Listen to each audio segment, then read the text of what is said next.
З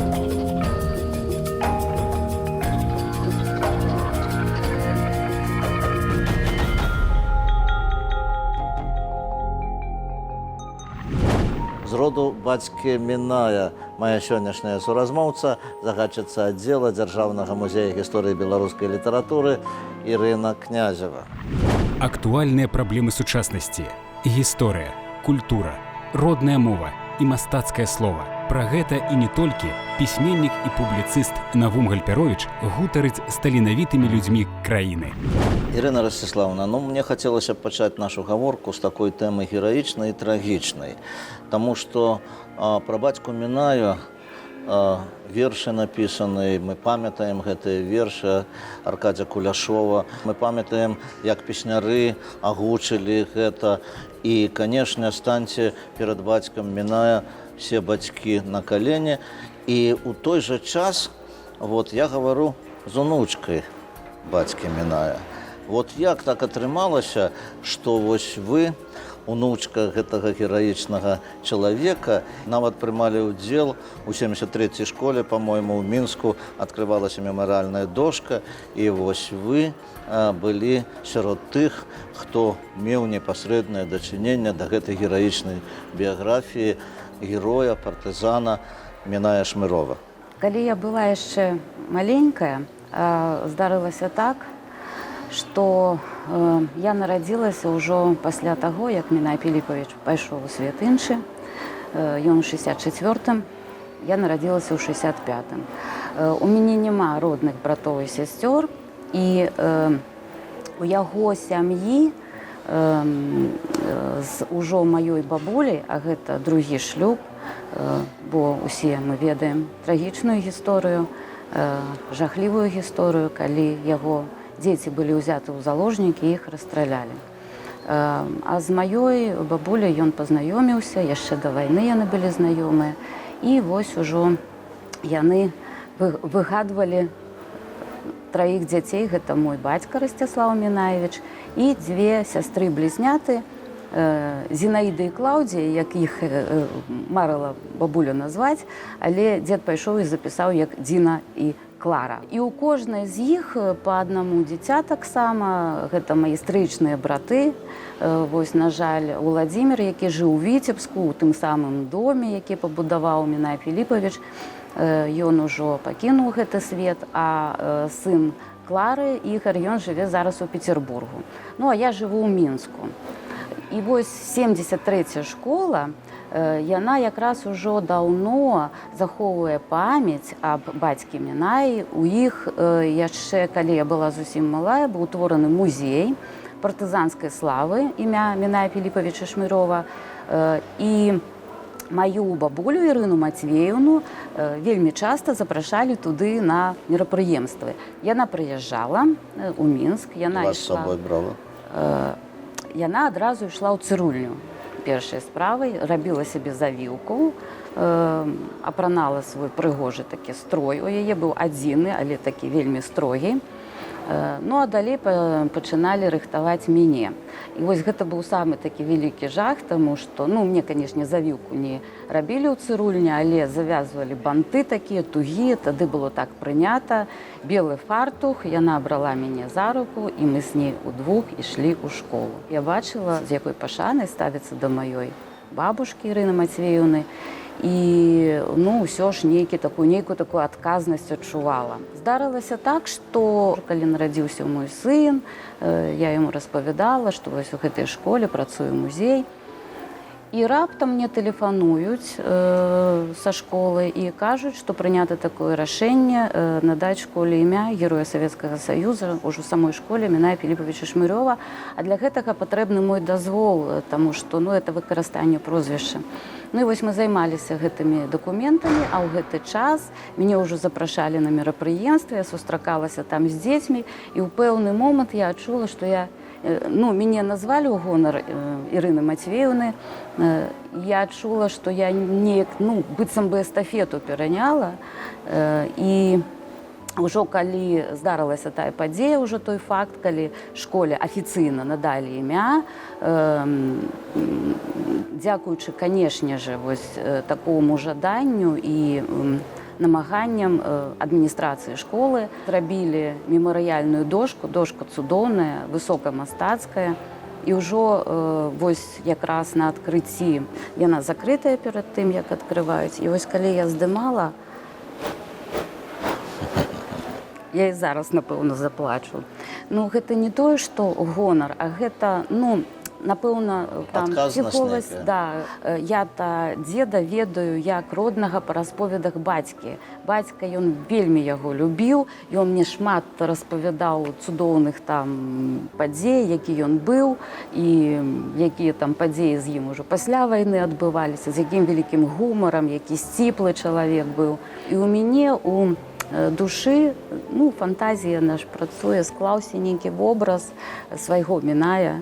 І вось гэты вобраз я ў сэрцы і нашу. Так сталася, што вы сталі працаваць у музеі, і вам давялося удзельнічаць у святкаванні юбілея Аркадзя Куляшова. Вот як вы ўспрымалі Аркадзя Куляшова з гэтым вот вершам? Таму што, ну, сапраўды, там нават калі песняры спявалі, то плакалі людзі. А, канешне, гэта гісторыя такая вельмі трагічная. І я б сказала, яна невыносная, гэтая гісторыя, таму што я ведаю і па расповедах бацькі, што дзед, ён нават, ну, падушка вельмі часта ў яго была мокрая, нават пасля ўжо вайны, доўгі час прайшоў, ужо былі дарослыя дзеці. І я ўяўляю, што гэта было такое, бо ён, канешне, ну, пра гэта немагчыма забыць. Таму верш Аркадзя Куляшова я чытаць не магу, таму што я заўсёды плачу. Я, ну, вельмі часта прэзентую, ёсць у нас у музеі перасоўная выстава «Ад бесіді да акіяна», дзе вось галоўны герой Аркадзь Куляшоў. І менавіта, напэўна, таму што ён пазнаёміўся з Мінаем Піліпавічам ужо падчас, калі яны служылі ў Маскве ў штабе партызанскага руху. Ён даведаўся пра гэту гісторыю і, напэўна, той яму распавёў, як, ну, мала знаёмаму чалавеку, а што да сям'і, вось ён вельмі так сцісла дзяліўся, вось нават адзін плакаў. Мы ўжо сказалі, што унучка Міная Шмырова праводзіць юбілейныя мерапрыемствы Аркадзя Куляшова, і яна ж другога франтавіка, вядомага франтавіка Васіля Быкова, вот, заведуе, загадвае вось гэтым музеем лецішча. Да, гэта насамрэч нейкі цуд. Вось спалучыліся для мяне дзве асобы. Адна асоба родная, блізкая, і Васіль Владзімірович, ён нейкім чынам стаў таксама амаль родны чалавек мне. У іх зусім розныя непадобныя лёсы. Мінай Шмыров – гэта партызан знакаміты, а Васіль Владзімірович франтавік сапраўдны. Ну, ён у шэрагах франтоў ваяваў. Але, напэўна, нават нейкае вонкавае падабенства я адчуваю. Канешне, у Быкава ёсць і цыкл твораў партызанскіх, і я ведаю, што шмат хто у яго запытваўся, а як вы пішаце пра партызан, вы ж не ваявалі ў партызанах. І ён адказваў прыкладна так: а што ж тут дзіўнага? Беларусь – гэта, ну, нібыта раскрытая партызанская кніга. Там у кожнай хаце, у кожнай вёсцы, да і у кожнай кватэры ў горадзе ёсць свая гісторыя, таму што Беларусь – краіна партызанка, як яе вось і называюць. І што астатняе ўсё – гэта фантазія і талент аўтара. І вось якраз аповесці Быкава пра менавіта партызан, пра вось жизнь у партызанскіх атрадах, пра то, як яны хадзілі на заданні, яны заўсёды трагічныя. І калі іх чытаць уважліва, там вельмі мала гераічнага, падаецца, што мала гераічнага, але там усё заснавана менавіта вось на гэтым душэўным стане чалавечым, калі ён робіць выбар. Тое самае здарылася і з Мінаем Піліпавічам. Ён мог не ісці і ваяваць, таму што ён ужо быў у такім узросце, там і Першая сусветная, і грамадзянская вайна, і з бандытызмам ён ваяваў ужо пасля. У яго, ну, нават, напэўна, і сумнёву не было, то бок ён сябе не ставіў такіх пытанняў: ісці, абараняць радзіму ці не ісці. І, канешне, такая ахвяра, гэта, ну, насамрэч, варта такой геройскай, гераічнай душы, якая ў яго была. Ну, вось нечаканае такое, можа быць, пытанне, таму што з Быкавым Васілём Владзіміровичам вас яднае жывапіс, вас яднае вось такое мастацтва выяўленчае, таму што Быкаў заставаўся мастаком.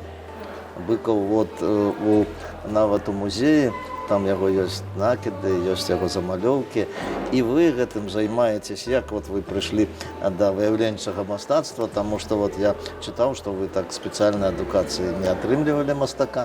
Як зараз гэта ўжо моднае слова, я інсіта, мастак інсіта. Не маю ніякай адукацыі мастацкай, пэўны час брала ўрокі. А ўсё ў мяне адкрыў мой чароўны Віцебск. Гэта той самы горад, які я лічу сваёй другой радзімай, нягледзячы на тое, што я нарадзілася ў Мінску. І бацька адтуль паходзіць, і дом у Лучосе, які пабудаваў Мінай Шмыро, гэта таксама наша такое радавое гняздо. І ў пэўны час мне давялося, па сямейных абставінах, год я жыла ў Віцебску і працавала там. Там ёсць такі віцебскі метадычны цэнтр народнага мастацтва. Там я ўпершыню неяк так вокам зачапілася, вісела на сцяне маляванка, маляваны дыван. І нешта такое здарылася, нібыта там булаўкай прышпілілі да сэрца, і я не магла адарвацца, таму што мне падалося, што гэта нейкі рай. Як гэта? Людзі, якія не маюць адукацыі, прычым гэта 20-е гады мінулага стагоддзя, нават не ведаю, на што яны фарбы набывалі, дзе яны бралі тую тканіну, ўсё было складана тады. І я дрыжачай рукой нейкі кавалак чорнай тканіны ўзяла і дрыжачай рукой пачала там нешта маляваць. І ўсё. З таго часу, калі я не малюю, я адчуваю сябе дрэнна. Літаральна ў 19-м годзе я пачала ствараць маляваныя дываны, і ўжо ў 20-м у мяне адбылася першая персанальная выстава. Я за год іх стварыла столькі, што зараз дзіву даюся, як гэта паспела. І вынікам з'явілася тое, што мяне запрасілі у межах фестываля «Славянскі базар», праходзіла якраз выстава і такі фестываль рамёстваў. І адным з складаючых быў якраз конкурс па вырабе маляваных дываноў. Гэта быў пленэрны такі конкурс, мы малявалі ўсё ў Віцебску. А Васіль Владзімірович Быкаў, ён жа вучыўся ў віцебскай мастацкай вучэльні, якую, дарэчы, што цікава, яе заснаваў яшчэ Марк Шагал у 19-м годзе, так усё звязалася. Гэта ў нас такі праект з'явіўся, «Пісаная торба» ён называецца. Я хацела спачатку яго назваць як «З пісанай торбай», таму што я з гэтымі маляванкамі таксама як з пісанай торбай нашуся. Я зараз актыўна сябрую з Заслаўскім музеем, з музеем-запаведнікам Заслаўе. Там не так даўно адкрыўся музей маляванкі, як філіял. Я там таксама праводжу майстар-класы, ужо і там. А спачатку мы гэта ўсё зрабілі ў Дзяржаўным музеі гісторыі беларускай літаратуры і так назвалі «Пісаная торба». Вы назвалі сваіх пісьменнікаў, сваіх паэтаў, якіх вы полюбілі, якіх вы любіце. Назавіце, калі ласка, мастакоў. Адразу скажу, што не магу назваць, таму што я люблю усіх мастакоў. Акцёраў. Это Ростислав Шмыроў. Ростислав Шмыроў, гэта мой бацька. Я лічу, што ён быў вельмі таленавіты і выбітны артыст, можа, не такі знакаміты. Якое б вы хацелі пытанне, каб я вам задаў, якое я не задаў сёння? А пра кніжкі. Давайте. Літаральна, некалькі, 2-3 гады таму Тацяна Дашкевіч, пісьменніца беларуская, прапанавала мне праілюстраваць яе кніжкі. Мяне гэта вельмі здзівіла, таму што я ніколі гэтым не займалася, атрымаецца ў мяне. І ужо 3, зараз рыхтуем 4-ю. Не буду казаць, якую, аб чым. Спадзяюся, што яна выйдзе. Якраз тут і ілюстрацыі ёсць некаторыя. І я іх стварала, канешне, у стылі інсітнага мастацтва. А інсітнае мастацтва, яно трохі такое дзіцячае. Вось Што ж, я думаю, што яшчэ будзе нагода, і я вам задам яшчэ нейкія пытанні, і мы з вами яшчэ пагаворым. І сёння я проста нагадаю нашим тэлегледачам, што маёй суразмоўцай была загадчык навукова-экспазіцыйнага аддзела Дзяржаўнага музея гісторыі беларускай літаратуры Ірына Князева. Усяго найлепшага, да пабачэння, да сустрэчы.